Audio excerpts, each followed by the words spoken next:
इब्रानियों के नाम पत्री अध्याय 1।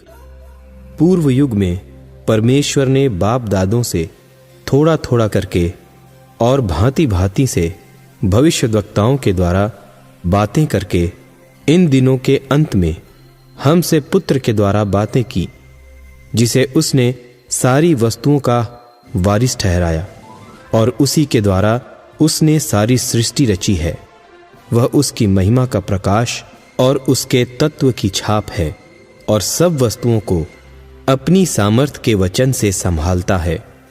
वह पापों को धोकर ऊंचे स्थानों पर महामहिम के दाहिने जा बैठा और स्वर्गदूतों से उतना ही उत्तम ठहरा जितना उसने उनसे बड़े पद का वारिस होकर उत्तम नाम पाया। क्योंकि स्वर्गदूतों में से उसने कब किसी से कहा कि तू मेरा पुत्र है, आज तू मुझसे उत्पन्न हुआ, और फिर यह कि मैं उसका पिता हूंगा और वह मेरा पुत्र होगा। और जब पहलौठे को जगत में फिर लाता है तो कहता है कि परमेश्वर के सब स्वर्गदूत उसे दंडवत करेंगे। और स्वर्गदूतों के विषय में यह कहता है कि वह अपने दूतों को पवन और अपने सेवकों को धधकती आग बनाता है। परंतु पुत्र से कहता है कि हे परमेश्वर, तेरा सिंहासन युगानुयुग रहेगा, तेरे राज्य का राज्य दंड न्याय का राज्य दंड है। तूने धर्म से प्रेम और अधर्म से बैर रखा। इस कारण परमेश्वर तेरे परमेश्वर ने तेरे साथियों से बढ़कर हर्ष रूपी तेल से तुझे अभिषेक किया। और यह कि हे प्रभु, आदि में तूने पृथ्वी की नेव डाली और स्वर्ग तेरे हाथों की कारीगरी है।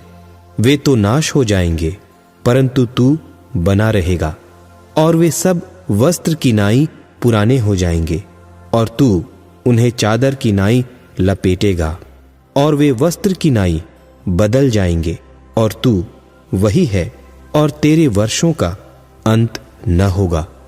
और स्वर्गदूतों में से उसने किससे कब कहा कि तू मेरे दाहिने बैठ, जब तक कि मैं तेरे बैरियों को तेरे पांवों के नीचे की पीढ़ी न कर दूं? क्या वे सब सेवा टहल करने वाली आत्माएं नहीं, जो उद्धार पाने वालों के लिए सेवा करने को भेजी जाती हैं? इब्रानियों के नाम पत्री अध्याय 2।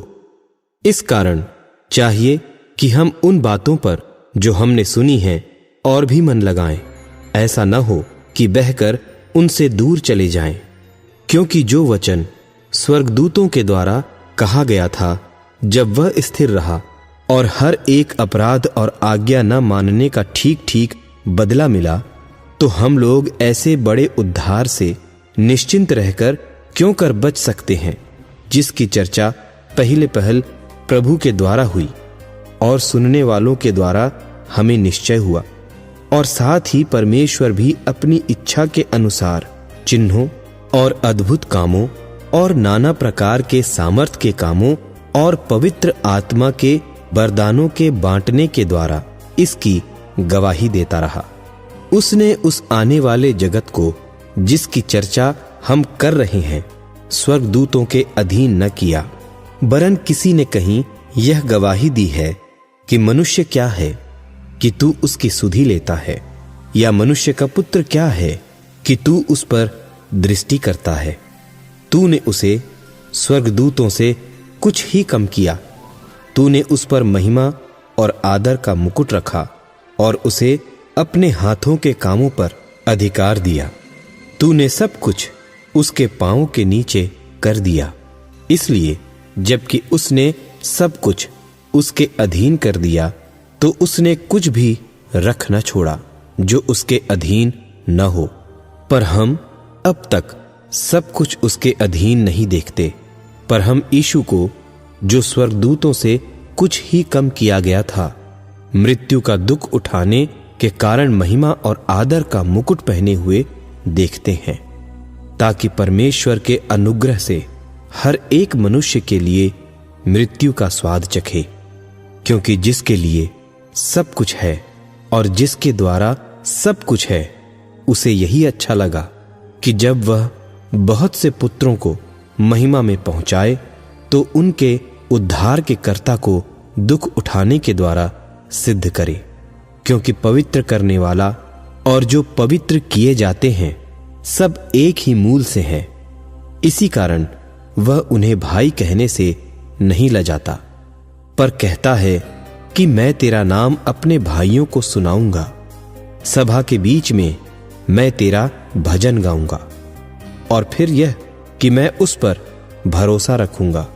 और फिर यह कि देख, मैं उन लड़कों सहित जिसे परमेश्वर ने मुझे दिए, इसलिए जबकि लड़के मांस और लहू के भागी हैं, तो वह आप भी उनके समान उनका सहभागी हो गया, ताकि मृत्यु के द्वारा उसे जिस मृत्यु पर शक्ति मिली थी, अर्थात शैतान को निकम्मा कर दे, और जितने मृत्यु के भय के मारे जीवन भर दासत्व में फंसे थे, उन्हें छुड़ा ले, क्योंकि वह तो स्वर्गदूतों को नहीं वरन इब्राहिम के वंश को संभालता है।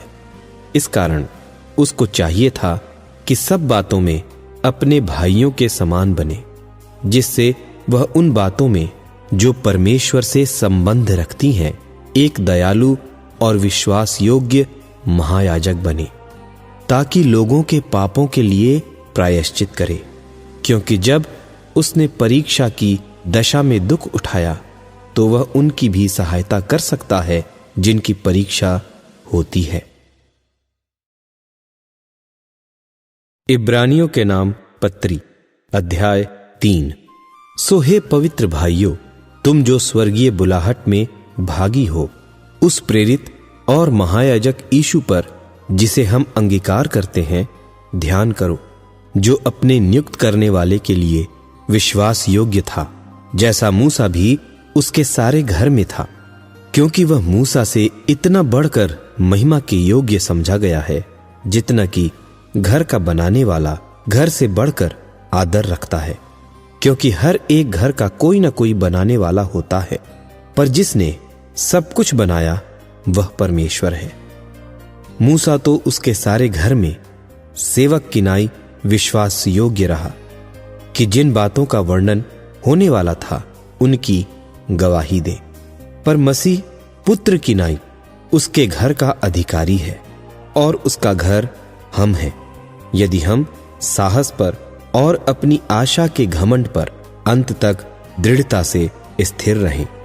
सो जैसा पवित्र आत्मा कहता है कि यदि आज तुम उसका शब्द सुनो, तो अपने मन को कठोर न करो, जैसा कि क्रोध दिलाने के समय और परीक्षा के दिन जंगल में किया था, जहां तुम्हारे बाप दादों ने मुझे जांच कर परखा और 40 वर्ष तक मेरे काम देखे। इस कारण मैं उस समय के लोगों से रूठा रहा और कहा कि इनके मन सदा भटकते रहते हैं, और इन्होंने मेरे मार्गों को नहीं पहचाना। तब मैंने क्रोध में आकर शपथ खाई कि वे मेरे विश्राम में प्रवेश करने न पाएंगे। हे भाइयों, चौकस रहो कि तुम में ऐसा बुरा और अविश्वासी मन न हो जो जीवते परमेश्वर से दूर हट जाए। वरन जिस दिन तक आज का दिन कहा जाता है, हर दिन एक दूसरे को समझाते रहो। ऐसा न हो कि तुम में से कोई जन पाप के छल में आकर कठोर हो जाए, क्योंकि हम मसीह के भागी हुए हैं।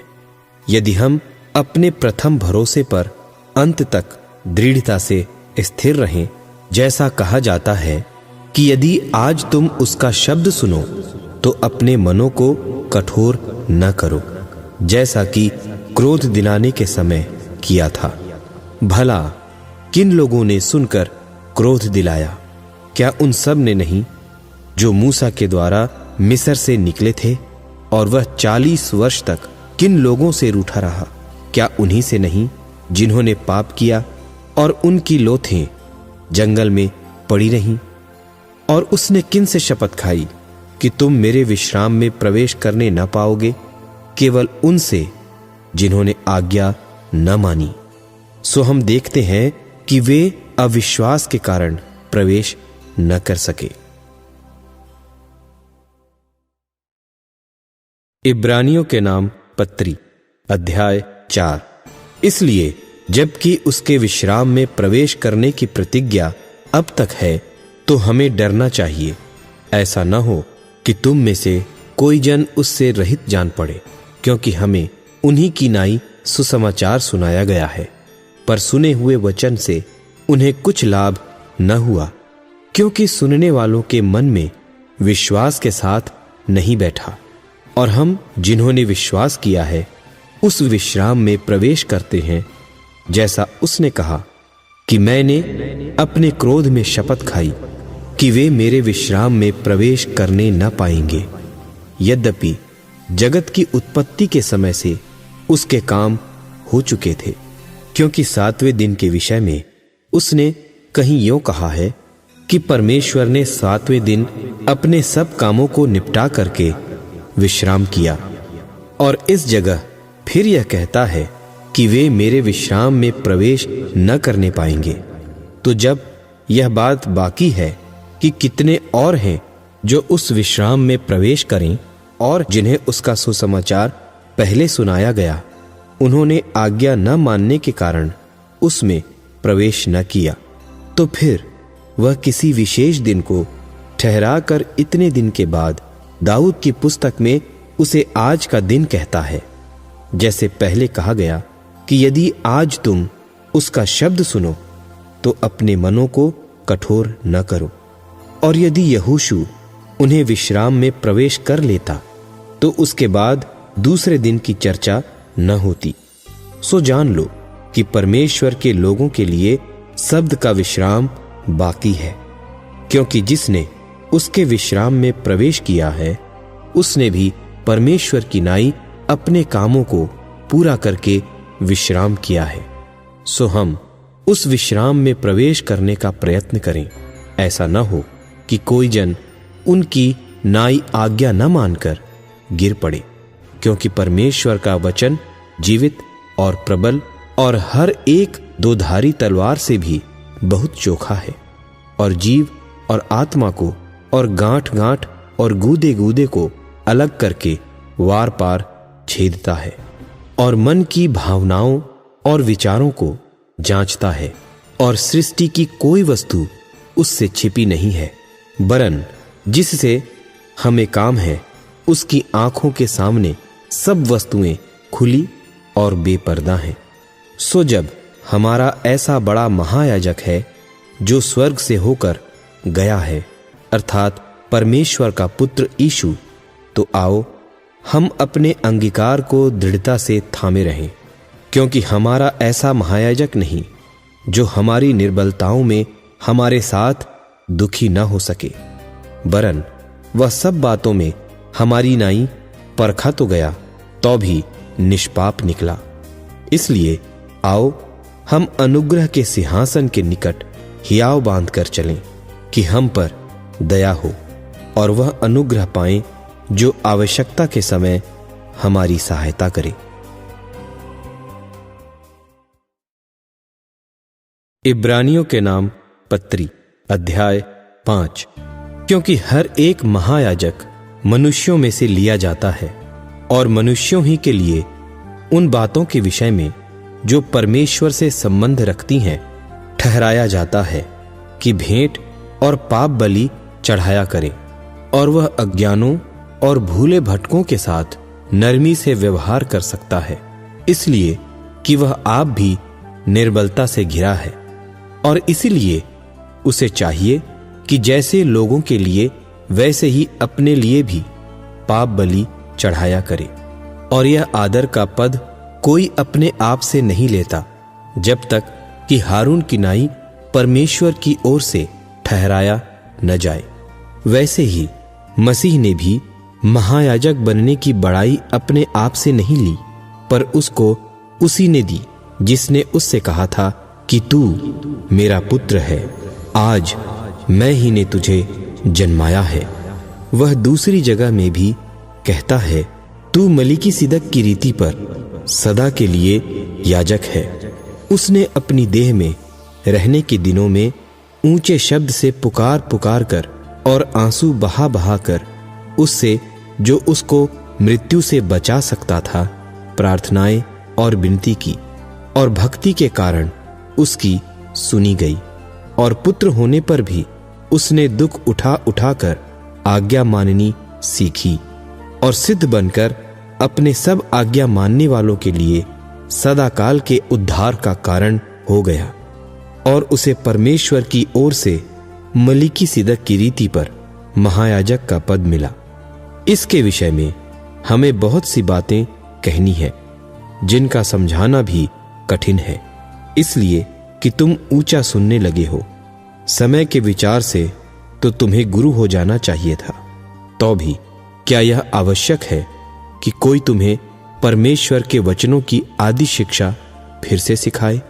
और ऐसे हो गए हो कि तुम्हें अन्न के बदले अब तक दूध ही चाहिए, क्योंकि दूध पीने वाले बच्चे को तो धर्म के वचन की पहचान नहीं होती, क्योंकि वह बालक है, पर अन्न सियानों के लिए है, जिनके ज्ञानेंद्रिय अभ्यास करते करते भले बुरे के भेद करने के लिए पक्के हो गए हैं। इब्रानियों के नाम पत्री, अध्याय 6। इसलिए आओ, मसीह की शिक्षा की आरंभ की बातों को छोड़कर हम सिद्धता की ओर आगे बढ़ते जाएं, और मरे हुए कामों से मन फिराने और परमेश्वर पर विश्वास करने और बपतिस्मों और हाथ रखने और मरे हुओं के जी उठने और अंतिम न्याय की शिक्षा रूपी नेव फिर से न डालें। और यदि परमेश्वर चाहे तो हम यही करेंगे, क्योंकि जिन्होंने एक बार ज्योति पाई है और जो स्वर्गीय वरदान का स्वाद चख चुके हैं और पवित्र आत्मा के भागी हो गए हैं और परमेश्वर के उत्तम वचन का और आने वाले युग की सामर्थ का स्वाद चख चुके हैं, यदि वे भटक जाएं तो उन्हें मन फिराव के लिए फिर नया बनाना अनहोना है, क्योंकि वे परमेश्वर के पुत्र को अपने लिए फिर क्रूस पर चढ़ाते हैं और प्रगट में उस पर कलंक लगाते हैं। क्योंकि जो भूमि वर्षा के पानी को जो उस पर बार बार पड़ता है पी पी कर जिन लोगों के लिए वह ज्योति बोई जाती है, उनके काम का साग पात उपजाती है, वह परमेश्वर से आशीष पाती है। पर यदि वह झाड़ी और ऊंट कटारें उगाती है तो निकम्मी और श्रापित होने पर है, और उसका अंत जलाया जाना है। पर हे प्रियो, यद्यपि हम ये बातें कहते हैं, तो भी तुम्हारे विषय में हम इससे अच्छा और उद्धार वाली बातों का भरोसा करते हैं, क्योंकि परमेश्वर अन्यायी नहीं कि तुम्हारे काम और उस प्रेम को भूल जाए जो तुमने उसके नाम के लिए इस रीति से दिखाया कि पवित्र लोगों की सेवा की और कर भी रहे हो। पर हम बहुत चाहते हैं कि तुम में से हर एक जन अंत तक पूरी आशा के लिए ऐसा ही प्रयत्न करता रहे, ताकि तुम आलसी न हो जाओ, वरन उनका अनुकरण करो जो विश्वास और धीरज के द्वारा प्रतिज्ञाओं के वारिस होते हैं। और परमेश्वर ने इब्राहिम को प्रतिज्ञा देते समय, जबकि शपथ खाने के लिए किसी को अपने से बड़ा न पाया, तो अपनी ही शपथ खाकर कहा कि मैं सचमुच तुझे बहुत आशीष दूंगा और तेरी संतान को बढ़ाता जाऊंगा। और इस रीति से उसने धीरज धरकर प्रतिज्ञा की हुई बात प्राप्त की। मनुष्य तो अपने से किसी बड़े की शपथ खाया करते हैं, और उनके हर एक विवाद का फैसला शपथ से पक्का होता है। इसलिए जब परमेश्वर ने प्रतिज्ञा के वारिसों पर और भी साफ रीति से प्रकट करना चाहा कि उसकी मनसा बदल नहीं सकती, तो शपथ को बीच में लाया, ताकि दो बेबदल बातों के द्वारा, जिनके विषय में परमेश्वर का झूठा ठहरना अनहोना है, हमारा दृढ़ता से ढाढ़स बंध जाए, जो शरण लेने को इसलिए दौड़े हैं कि उस आशा को जो सामने रखी हुई है प्राप्त करें। वह आशा हमारे प्राण के लिए ऐसा लंगर है जो स्थिर और दृढ़ है और पर्दे के भीतर तक पहुंचता है, जहां यीशु मलिकिसिदक की रीति पर सदाकाल का महायाजक बनकर हमारे लिए अगुआ की रीति पर प्रवेश हुआ है। इब्रानियों के नाम पत्री अध्याय 7। यह मलिकिसिदक शालेम का राजा और परम प्रधान परमेश्वर का याजक सर्वदा याजक बना रहता है। जब इब्राहिम राजाओं को मारकर लौटा जाता था तो इसी ने उससे भेंट करके उसे आशीष दी। इसी को इब्राहिम ने सब वस्तुओं का 10वां अंश भी दिया। यह पहले अपने नाम के अर्थ के अनुसार धर्म का राजा और फिर शालेम अर्थात शांति का राजा है, जिसका न पिता न माता न वंशावली है, जिसके न दिनों का आदि है और न जीवन का अंत है, परंतु परमेश्वर के पुत्र के स्वरूप ठहरा। अब इस पर ध्यान करो कि यह कैसा महान था, जिसको कुलपति इब्राहिम ने अच्छे से अच्छा माल की लूट का 10वां अंश दिया। लेवी की संतान में से जो याजक का पद पाते हैं, उन्हें आज्ञा मिली है कि लोगों अर्थात अपने भाइयों से, चाहे वे इब्राहिम ही की देह से क्यों न जन्मे हों, व्यवस्था के अनुसार 10वां अंश लें। पर इसने जो उनकी वंशावली में का भी न था, इब्राहिम से 10वां अंश लिया और जिसे प्रतिज्ञाएं मिली थीं उसे आशीष दी। और इसमें संदेह नहीं कि छोटा बड़े से आशीष पाता है। और यहां तो मरणहार मनुष्य 10वां अंश लेते हैं, पर वहां वही लेता है जिसकी गवाही दी जाती है कि वह जीवित है। तो हम यह भी कह सकते हैं कि लेवी ने भी जो 10वां अंश लेता है, इब्राहिम के द्वारा 10वां अंश दिया, क्योंकि जिस समय मलिकिसिदक ने उसके पिता से भेंट की, उस समय यह अपने पिता की देह में था। तब यदि लेवीय याजक पद के द्वारा सिद्ध हो सकती है, जिसके सहारे से लोगों को व्यवस्था मिली थी, तो फिर क्या आवश्यकता थी कि दूसरा याजक मलिकिसिदक की रीति पर खड़ा हो और हारून की रीति का न कहलाए? क्योंकि जब याजक का पद बदला जाता है तो व्यवस्था का भी बदलना अवश्य है। क्योंकि जिसके विषय में ये बातें कही जाती हैं कि वह दूसरे गोत्र का है, जिसमें से किसी ने वेदी की सेवा नहीं की, तो प्रगट है कि हमारा प्रभु यहूदा के गोत्र में से उदय हुआ है। और इस गोत्र के विषय में मूसा ने याजक पद की कुछ चर्चा नहीं की। और जब मलिकिसिदक के समान एक और ऐसा याजक उत्पन्न होने वाला था, जो शारीरिक आज्ञा की व्यवस्था के अनुसार नहीं, पर अविनाशी जीवन की सामर्थ्य के अनुसार नियुक्त हो, तो हमारा दावा और भी स्पष्टता से प्रकट हो गया। क्योंकि उसके विषय में यह गवाही दी गई है कि तू मलिकिसिदक की रीति पर युगानुयुग याजक है। निदान पहली आज्ञा निर्बल और निष्फल होने के कारण लोप हो गई, इसलिए कि व्यवस्था ने किसी बात की सिद्धि नहीं की और उसके स्थान पर एक ऐसी उत्तम आशा रखी गई है जिसके द्वारा हम परमेश्वर के समीप जा सकते हैं। और इसलिए कि मसीह की नियुक्ति बिना शपथ नहीं हुई, क्योंकि वे तो बिना शपथ याजक ठहराए गए, पर यह शपथ के साथ उनकी ओर से नियुक्त किया गया, जिसने उसके विषय में कहा कि प्रभु ने शपथ खाई और वह उससे फिर न पछताएगा कि तू युगानुयुग याजक है। सो यीशु एक उत्तम वाचा का जामीन ठहरा। वे तो बहुत से याजक बनते आए। इसका कारण यह था कि मृत्यु उन्हें रहने नहीं देती थी, पर यह युगानुयुग रहता है। इस कारण उसका याजक पद अटल है।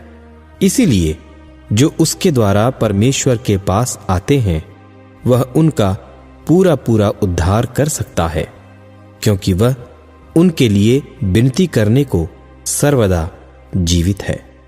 सो ऐसा ही महायाजक हमारे योग्य था, जो पवित्र और निष्कपट और निर्मल और पापियों से अलग और स्वर्ग से भी ऊंचा किया हुआ हो, और उन महायाजकों की नाई उसे आवश्यक नहीं कि प्रतिदिन पहले अपने पापों और फिर लोगों के पापों के लिए बलिदान चढ़ाए, क्योंकि उसने अपने आप को बलिदान चढ़ाकर उसे एक ही बार निपटा दिया। क्योंकि व्यवस्था तो निर्बल मनुष्यों को महायाजक नियुक्त करती है, परंतु उस शपथ का वचन जो व्यवस्था के बाद खाई गई उस पुत्र को नियुक्त करता है, जो युगानुयुग के लिए सिद्ध किया गया है। इब्रानियों के नाम पत्री अध्याय 8। अब जो बातें हम कह रहे हैं उनमें से सबसे बड़ी बात यह है कि हमारा ऐसा महायाजक है जो स्वर्ग पर महामहिम के सिंहासन के दाहिने जा बैठा और पवित्र स्थान और उस सच्चे तंबू का सेवक हुआ, जिसे किसी मनुष्य ने नहीं वरन प्रभु ने खड़ा किया था। क्योंकि हर एक महायाजक भेंट और बलिदान चढ़ाने के लिए ठहराया जाता है। इस कारण अवश्य है कि इसके पास भी कुछ चढ़ाने के लिए हो, और यदि वह पृथ्वी पर होता तो कभी याजक न होता, इसलिए कि व्यवस्था के अनुसार भेंट चढ़ाने वाले तो हैं जो स्वर्ग में की वस्तुओं के प्रतिरूप और प्रतिबिंब की सेवा करते हैं। जैसे जब मूसा तंबू बनाने पर था तो उसे यह चेतावनी मिली कि देख, जो नमूना तुझे पहाड़ पर दिखाया गया था उसके अनुसार सब कुछ बनाना। पर उसको उनकी सेवकाई से बढ़कर मिली, क्योंकि वह और भी उत्तम वाचा का मध्यस्थ ठहरा, जो और उत्तम प्रतिज्ञाओं के सहारे बांधी गई हैं। क्योंकि यदि वह पहली वाचा निर्दोष होती तो दूसरी के लिए अवसर न ढूंढा जाता, पर वह उन पर दोष लगाकर कहता है कि प्रभु कहता है, देखो, वे दिन आते हैं कि मैं इस्राएल के घराने के साथ और यहूदा के घराने के साथ नई वाचा बांधूंगा। यह उस वाचा के समान न होगी जो मैंने उनके बाप दादों के साथ उस समय बांधी थी, जब मैं उनका हाथ पकड़कर उन्हें मिस्र देश से निकाल लाया, क्योंकि वे मेरी वाचा पर स्थिर न रहे और मैंने उनकी सुधि न ली। प्रभु यही कहता है। फिर प्रभु कहता है कि जो वाचा मैं उन दिनों के बाद इस्राएल के घराने के साथ बांधूंगा वह यह है कि मैं अपनी व्यवस्था को उनके मनों में डालूंगा और उसे उनके हृदय पर लिखूंगा, और मैं उनका परमेश्वर ठहरूंगा और वे मेरे लोग ठहरेंगे। और हर एक अपने देश वाले को और अपने भाई को यह शिक्षा न देगा कि तू प्रभु को पहचान, क्योंकि छोटे से बड़े तक सब मुझे जान लेंगे। क्योंकि मैं उनके अधर्म के विषय में दयावंत होऊंगा और उनके पापों को फिर स्मरण न करूंगा। नई वाचा के स्थापन से उसने प्रथम वाचा को पुरानी ठहराई, और जो वस्तु पुरानी और जीर्ण हो जाती है उसका मिट जाना अनिवार्य है। इब्रानियों के नाम पत्री अध्याय 9। निदान उस पहली वाचा में भी सेवा के नियम थे, और ऐसा पवित्र स्थान जो इस जगत का था, अर्थात एक तंबू बनाया गया। पहले तंबू में दीवट और मेज और भेंट की रोटियां थीं, और वह पवित्र स्थान कहलाता है। और दूसरे पर्दे के पीछे वह तंबू था जो परम पवित्र स्थान कहलाता है। उसमें सोने की धूपदानी और चारों ओर सोने से मढ़ा हुआ वाचा का संदूक, और इसमें मन्ना से भरा हुआ सोने का मर्तमान और हारून की छड़ी जिसमें फूल फल आ गए थे, और वाचा की पटियां थीं। और उसके ऊपर दोनों तेजोमय करूब थे जो प्रायश्चित के ढकने पर छाया किए हुए थे। इन्हीं का एक एक करके बखान करने का अभी अवसर नहीं है। जब ये वस्तुएं इस रीति से तैयार हो चुकी, तब पहले तंबू में तो याजक हर समय प्रवेश करके सेवा के काम निभाते हैं, पर दूसरे में केवल महायाजक वर्ष भर में एक ही बार जाता है और बिना लहू लिए नहीं जाता, जिसे वह अपने लिए और लोगों की भूल चूक के लिए चढ़ावा चढ़ाता है। इससे पवित्र आत्मा यही दिखाता है कि जब तक पहला तंबू खड़ा है तब तक पवित्र स्थान का मार्ग प्रकट नहीं हुआ। और यह तंबू जो वर्तमान समय के लिए एक दृष्टांत है, जिसमें ऐसी भेंट और बलिदान चढ़ाए जाते हैं जिनसे आराधना करने वाले के विवेक सिद्ध नहीं हो सकते, इसलिए कि वे केवल खाने पीने की वस्तुओं और भांति भांति के स्नान विधि के आधार पर शारीरिक नियम हैं जो सुधार के समय तक के लिए नियुक्त किए गए हैं। परंतु जब मसीह आने वाली अच्छी अच्छी वस्तुओं का महायाजक होकर आया तो उसने और भी बड़े और सिद्ध तंबू से होकर, जो हाथ का बनाया हुआ नहीं अर्थात इस सृष्टि का नहीं और बकरों और बछड़ों के लहू के द्वारा नहीं, पर अपने ही लहू के द्वारा एक ही बार पवित्र स्थान में प्रवेश किया और अनंत छुटकारा प्राप्त किया। क्योंकि जब बकरों और बैलों का लहू और कलोर की राख अपवित्र लोगों पर छिड़के जाने से शरीर की अशुद्धता के लिए पवित्र करती है, तो मसीह का लहू जिसने अपने आप को सनातन आत्मा के द्वारा परमेश्वर के सामने निर्दोष चढ़ाया, तुम्हारे विवेक को मरे हुए कामों से क्यों करना शुद्ध करेगा, ताकि तुम जीवते परमेश्वर की सेवा करो।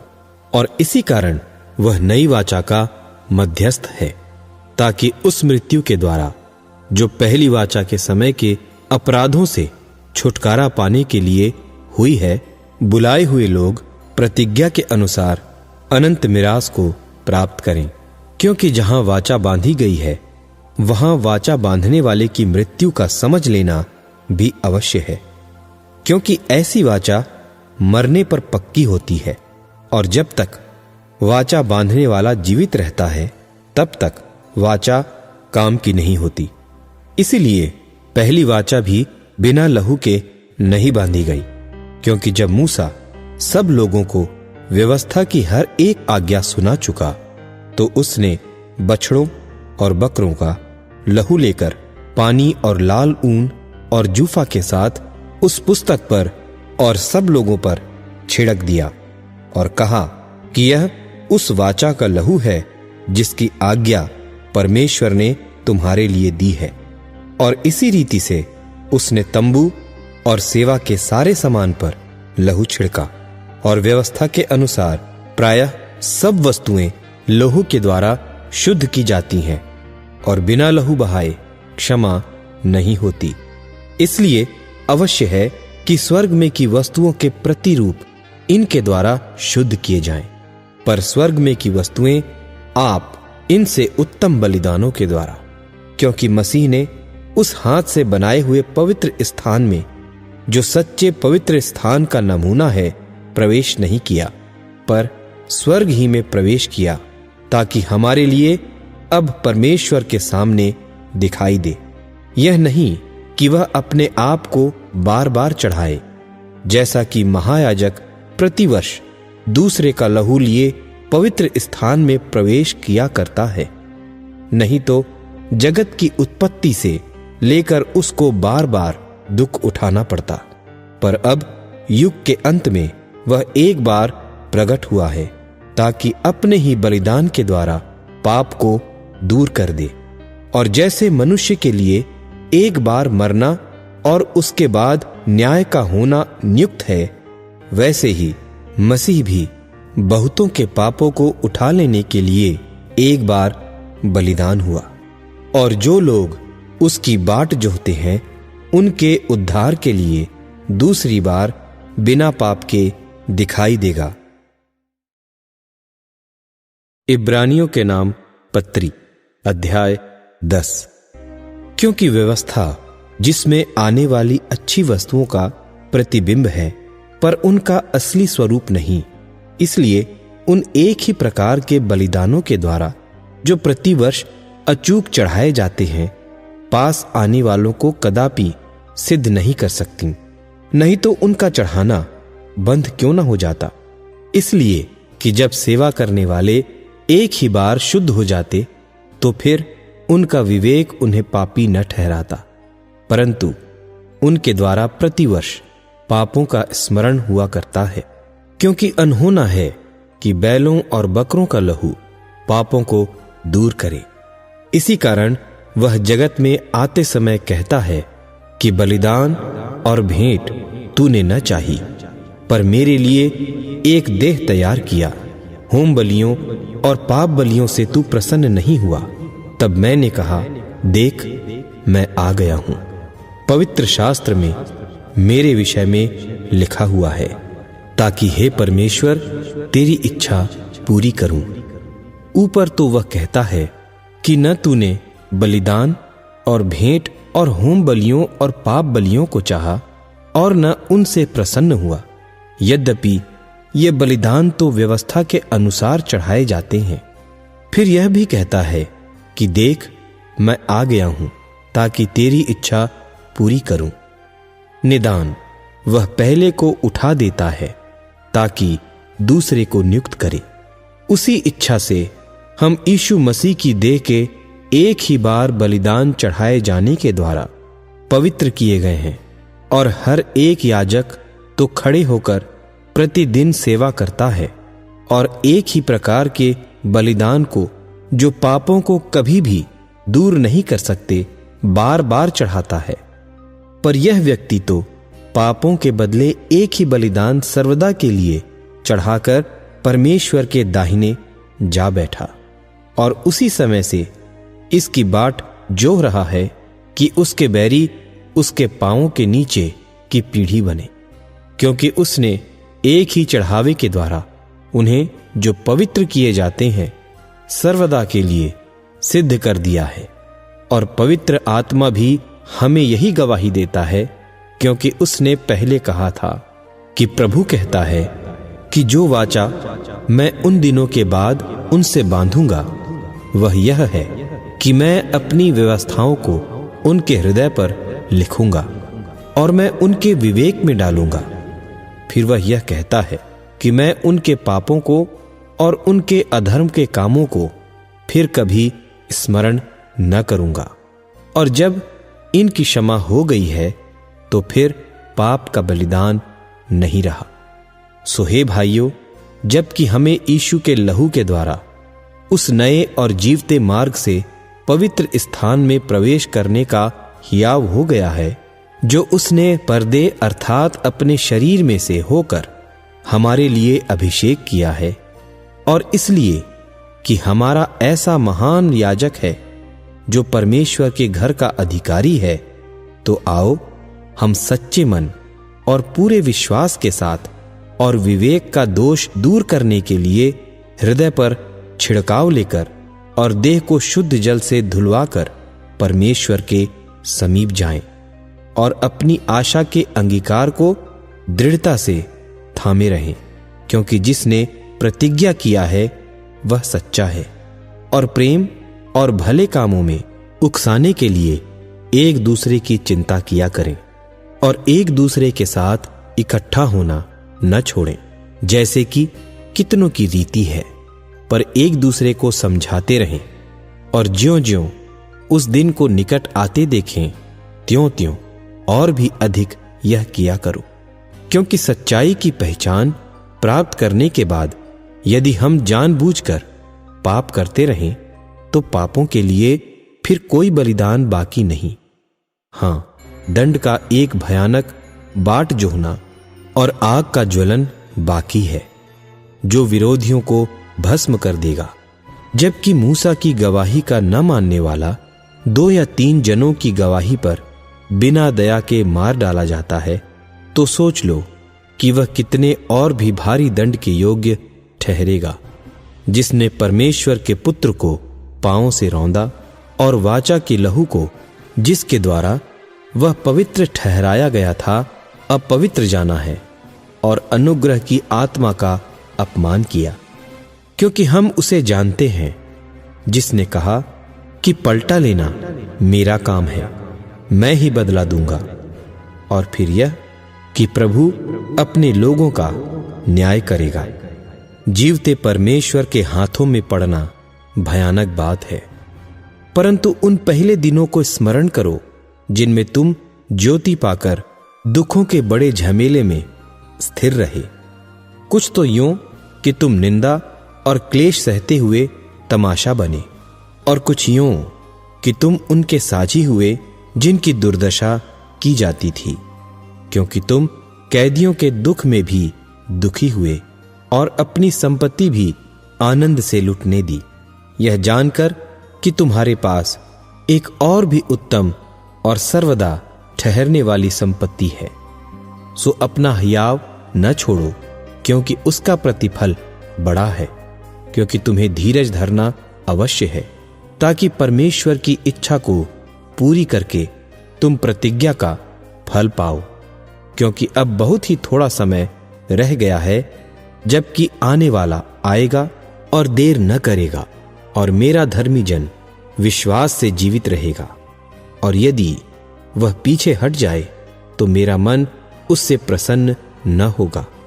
पर हम हटने वाले नहीं कि नाश हो जाएं, पर विश्वास करने वाले हैं कि प्राणों को बचाएं। इब्रानियों के नाम पत्री, अध्याय 11। अब विश्वास आशा की हुई वस्तुओं का निश्चय और अनदेखी वस्तुओं का प्रमाण है, क्योंकि इसी के विषय में प्राचीनों की अच्छी गवाही दी गई। विश्वास ही से हम जान जाते हैं कि सारी सृष्टि की रचना परमेश्वर के वचन के द्वारा हुई है। यह नहीं कि जो कुछ देखने में आता है वह देखी हुई वस्तुओं से बना हो। विश्वास ही से हाबिल ने कैन से उत्तम बलिदान परमेश्वर के लिए चढ़ाया, और उसी के द्वारा उसके धर्मी होने की गवाही भी दी गई, क्योंकि परमेश्वर ने उसकी भेंटों के विषय में गवाही दी, और उसी के द्वारा वह मरने पर भी अब तक बातें करता है। विश्वास ही से हनोक उठा लिया गया कि मृत्यु को न देखे, और उसका पता नहीं मिला, क्योंकि परमेश्वर ने उसे उठा लिया था। और उसके उठाए जाने से पहले उसकी यह गवाही दी गई थी कि उसने परमेश्वर को प्रसन्न किया है, और विश्वास बिना उसे प्रसन्न करना अनहोना है। क्योंकि परमेश्वर के पास आने वाले को विश्वास करना चाहिए कि वह है, और अपने खोजने वालों को प्रतिफल देता है। विश्वास ही से नूह ने उन बातों के विषय में जो उस समय दिखाई न पड़ती थीं, चितौनी पाकर भक्ति के साथ अपने घराने के बचाव के लिए जहाज बनाया, और उसके द्वारा उसने संसार को दोषी ठहराया, और उस धर्म का वारिस हुआ जो विश्वास से होता है। विश्वास ही से इब्राहिम जब बुलाया गया तो आज्ञा मानकर ऐसी जगह निकल गया जिसे मिरास में लेने वाला था, और यह न जानता था कि मैं किधर जाता हूं, तो भी निकल गया।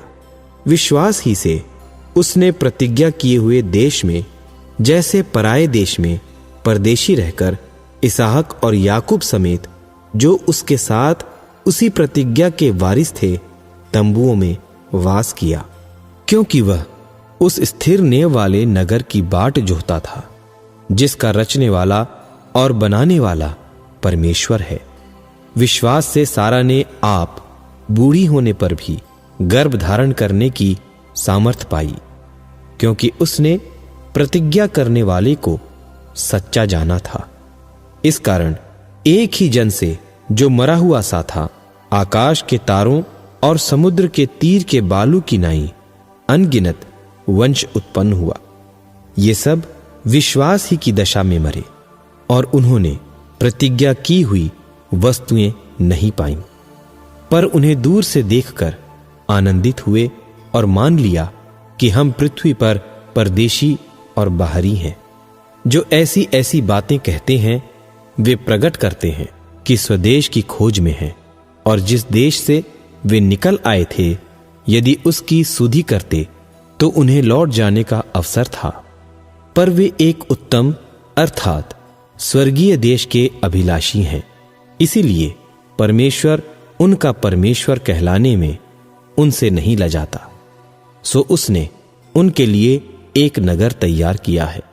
विश्वास ही से इब्राहिम ने परखे जाने के समय में इसहाक को बलिदान चढ़ाया, और जिसने प्रतिज्ञाओं को सच माना था, और जिसने यह कहा था कि इसहाक से तेरा वंश कहलाएगा, वह अपने इकलौते को चढ़ाने लगा, क्योंकि उसने विचार किया कि परमेश्वर सामर्थी है कि मरे हुओं में से जिलाए।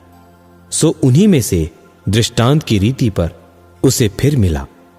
विश्वास ही से इसहाक ने याकूब और एसाव को आने वाली बातों के विषय में आशीष दी।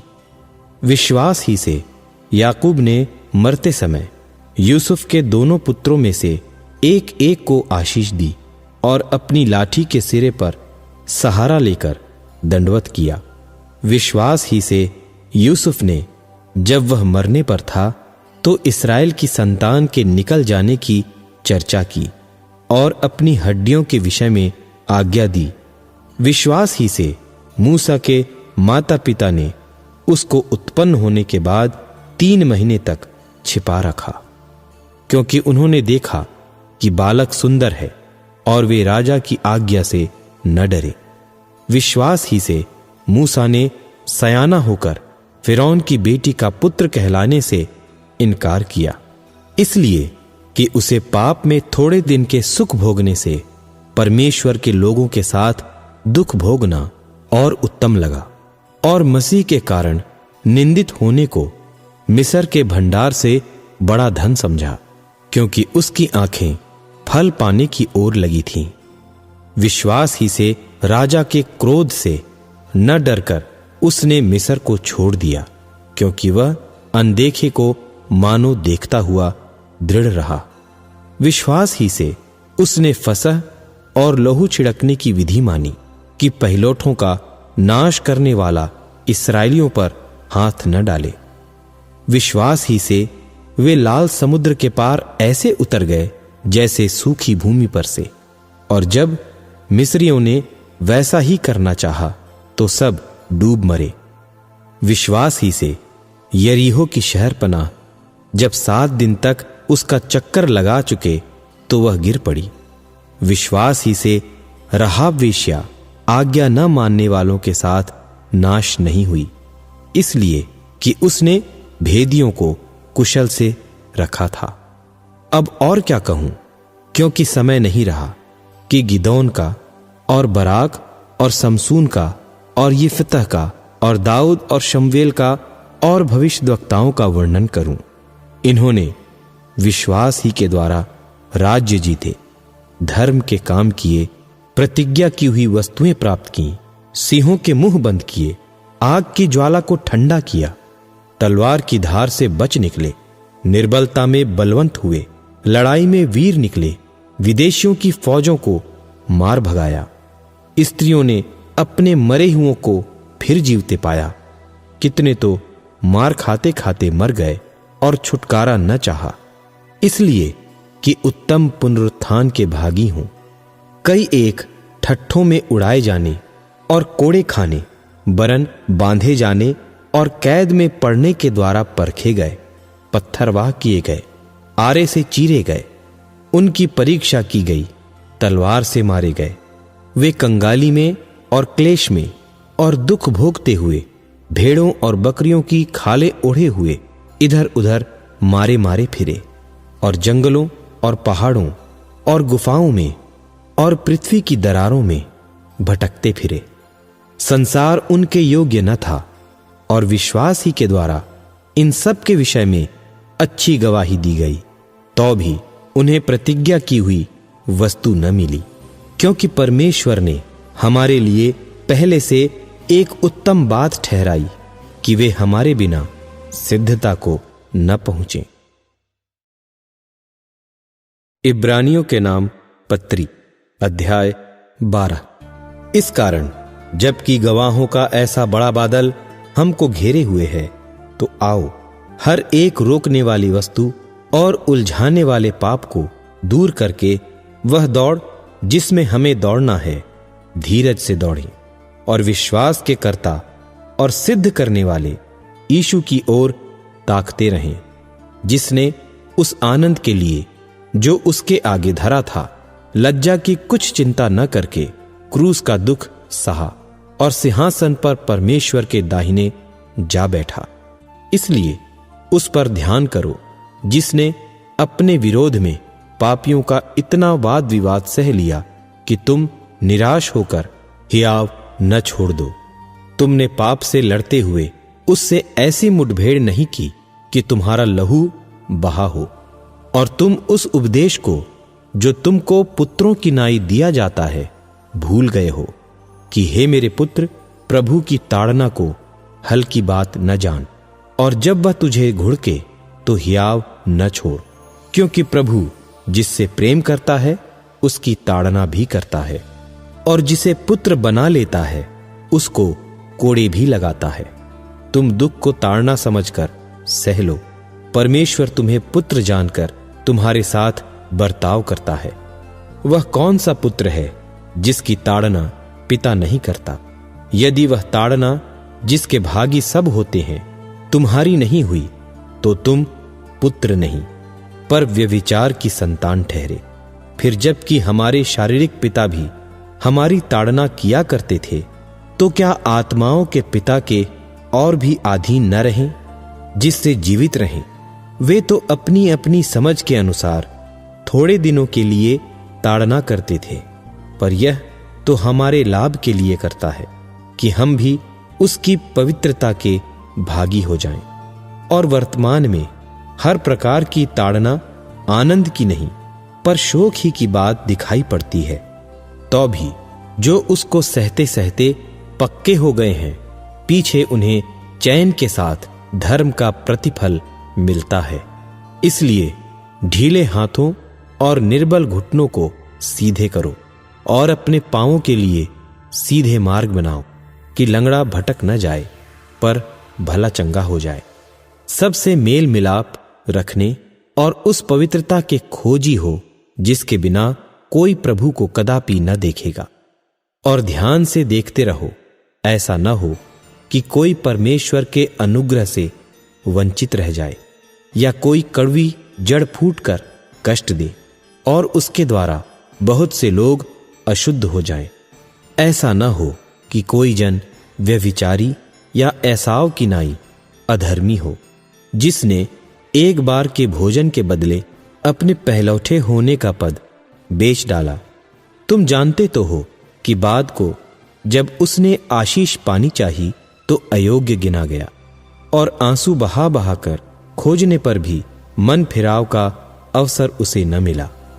तुम तो उस पहाड़ के पास जो छुआ जा सकता था और आग से प्रज्वलित था, और काली घटा और अंधेरा और आंधी के पास और तुरही की ध्वनि और बोलने वाले के ऐसे शब्द के पास नहीं आए, जिसके सुनने वालों ने विनती की कि अब हमसे और बातें न की जाएं, क्योंकि वे उस आज्ञा को न सह सके कि यदि कोई पशु भी पहाड़ को छुए तो पत्थरवाह किया जाए।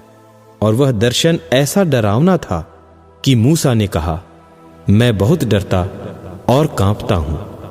पर तुम सिय्योन के पहाड़ के पास और जीवते परमेश्वर के नगर स्वर्गीय यरूशलेम के पास और लाखों स्वर्गदूतों और उन पहलौठों की साधारण सभा और कलीसिया जिनके नाम स्वर्ग में लिखे हुए हैं और सब के न्यायी परमेश्वर के पास और सिद्ध किए हुए धर्मियों की आत्माओं और नई वाचा के मध्यस्थ यीशु और छिड़काव के उस लहू के पास आए हो जो हाबिल के लहू से उत्तम बातें कहता है।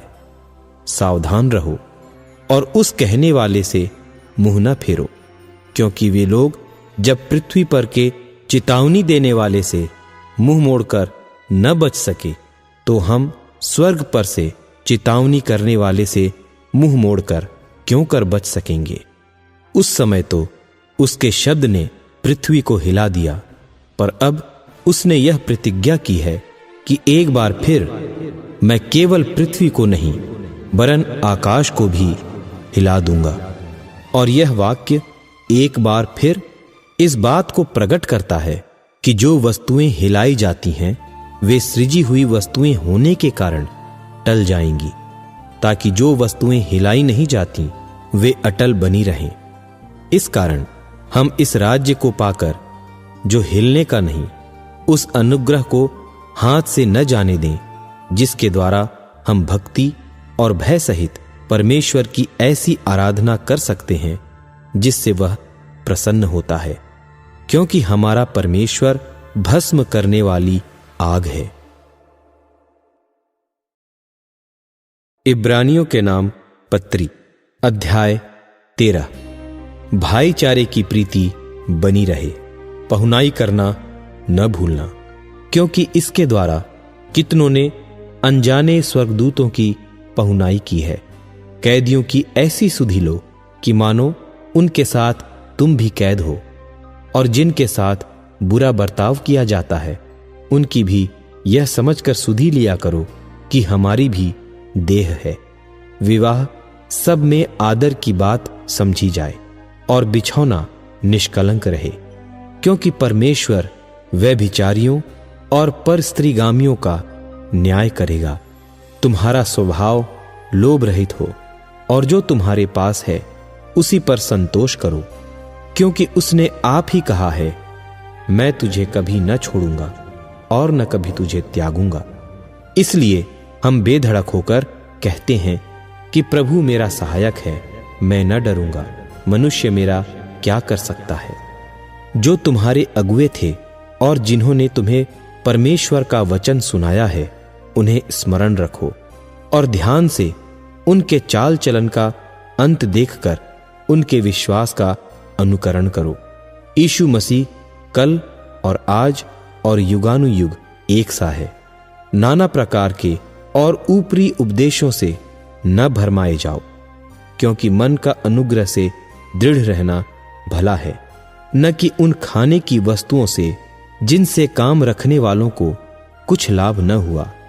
हमारी एक ऐसी वेदी है जिस पर से खाने का अधिकार उन लोगों को नहीं जो तंबू की सेवा करते हैं, क्योंकि जिन पशुओं का लहू महायाजक पाप बलि के लिए पवित्र स्थान में ले जाता है, उनकी देह छावनी के बाहर जलाई जाती है।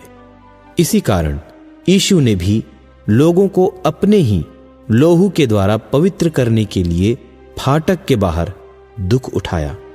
सो आओ उसकी निंदा अपने ऊपर लिए हुए छावनी के बाहर उसके पास निकल चलें, क्योंकि यहां हमारा कोई स्थिर रहने वाला नगर नहीं, वरन हम एक आने वाले नगर की खोज में हैं। इसलिए हम उसके द्वारा स्तुति रूपी बलिदान अर्थात उन होठों का फल जो उसके नाम का अंगीकार करते हैं, परमेश्वर के लिए सर्वदा चढ़ाया करें। पर भलाई करना और उदारता न भूलो, क्योंकि परमेश्वर ऐसे बलिदानों से प्रसन्न होता है।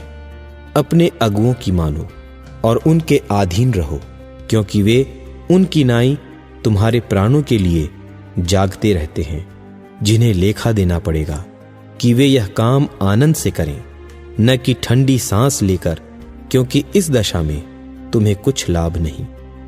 हमारे लिए प्रार्थना करते रहो, क्योंकि हमें भरोसा है कि हमारा विवेक शुद्ध है और हम सब बातों में अच्छी चाल चलना चाहते हैं। और इसके करने के लिए मैं तुम्हें और भी समझाता हूं कि मैं शीघ्र तुम्हारे पास फिर आ सकूं।